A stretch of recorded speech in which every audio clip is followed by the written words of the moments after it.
pi thiên su pan tin in ka ka ga ti ka chân dia bút sa lan lu ku ka san mi din ka mu ít trên na diu ko vì hoi ta chu chỉ tin nam tin kim na đi tin cho lâu vì đi cho nuôi cầm hoi chu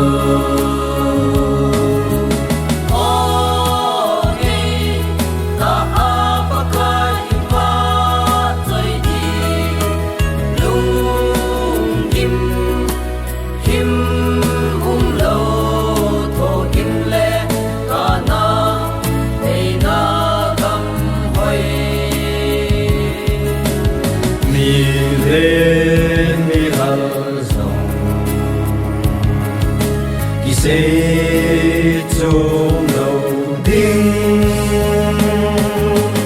trong địa lo đi lên đi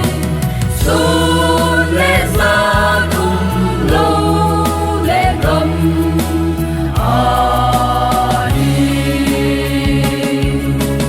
trong muôn thu dung thì sẽ trong lâu khi muôn lâu kiếm ta phong lệ mi cam si lệ nam mi say ta lâu đi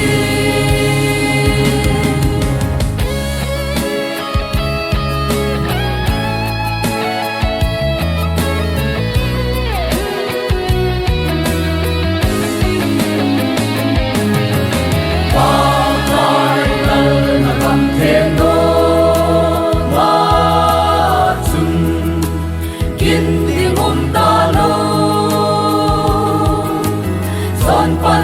tôi tha cuốn cha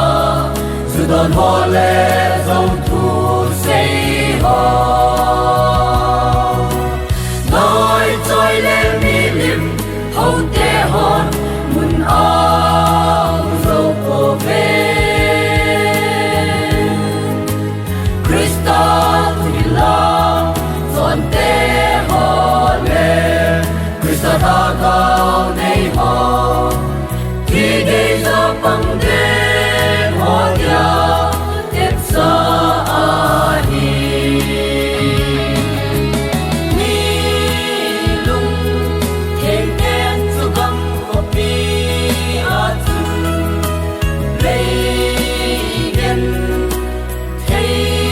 na hoa thì gian mang bằng in ngày to